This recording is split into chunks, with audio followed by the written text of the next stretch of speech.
Շնորհակալություն։ Բորիսը մի բան հիշեցրեց, նույնիսկ ես չէի հիշում, արդեն մոռացել եմ։ Եվ շատ են դեպքեր, երբ մարդիկ մոտ են գալիս այս հանդիպումների ժամանակ, քարոզարշավի ժամանակ, հիշեցնում են, բայ հիշում եք, այս տեղը եկանք, մենք էս էինք անում, այն էինք անում։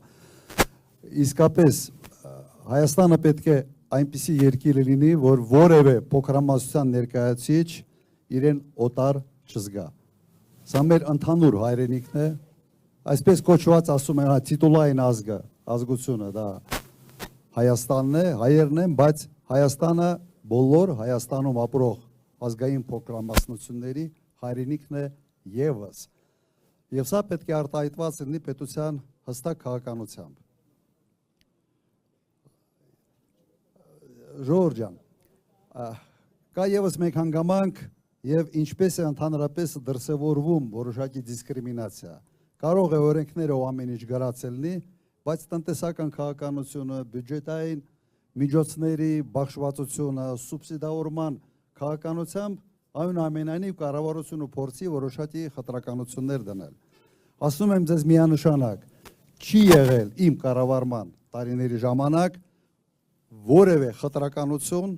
բյուջետային միջոցների սուբսիդավորման, սուբվենցիաների բաշխման գործում։ Միշտ նայել եմ նույնպես, նույնանման, որպես Հայաստանի Հանրապետության նվիրված քաղաքացիներ եւ չեն կարող երբեք մոռանալ ձեր մասնակցությունը նաեւ պատերազմներին։ Ուղղակի չի եղել երբեք, որ լսենք, որ եզդիներից որևէ մեկը բանակում ուրիշ ձև իրեն պահեց կամ պատերազմի ժամանակ։ Իսկապես խիզախություն ունեք, խիզախ եք, համարձակ եք եւ ինքը այն ժամանակ ասին 12,000 բան կար, ձեզերծիր կար, եթե չեմ սխալվում կինն էր ասում։ Ուրեմն դրա համար մեծ շնորհակալություն ձեզ, մեծ շնորհակալություն։ Եվ պետությունը պետք է ամեն ինչ, որ դուք իսկապես ընկալեք Հայաստանը, որպես ձեզ միակ եւ անբաժանելի եւ ամենից լավ եւ հարազատ հայրենիքը։ Սա մեր պարտականությունը պետք է լինի եւ դա անելու ենք։ Հիմա մի քիչ ավելի sense լոկալ հարցերի վերաբերյալ ինձ ասացին, որ նաեւ բավական խնդիրներ կա անասնապահության հետ կապված։ Դուք պիտի ինձ հուշեք, արդյոք կան հիմա սուբսիդավորման ծրագրեր, թե չկան, այն ժամանակ մենք անում էինք նման կարգի ծրագրեր խրախուսելու համար։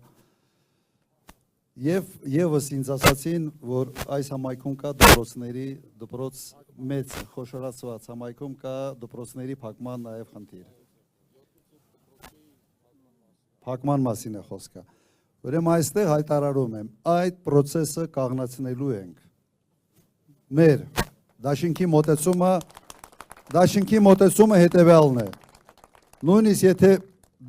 եթե գյուղում կա 5 երեխա, այդ գյուղը պետք է ունենա դպրոց։ Հենց դպրոցը գյուղից հանեցիր, ուրեմն դու ասում ես, որ այս գյուղը մեզ համար կարևոր չի, այս գյուղը ժամանակի մեջ, ասենց մենք դատապարտում ենք այս գյուղը վերանալուն։ Ուրիշ ուղղակի բառ այստեղ դժվար է օգտագործել։ Ուրեմն մոտեցումը սա է լինելու եւ իհարկե հույս ունենք եւ փորձում ենք համոզել եւ դիմում ենք ձեզ եւ խնդրում ենք ձեզ, որ ձեր ձայները տակ հունիսի 7-ին Հայաստան դաշինքին։ Ընդունում եք սա։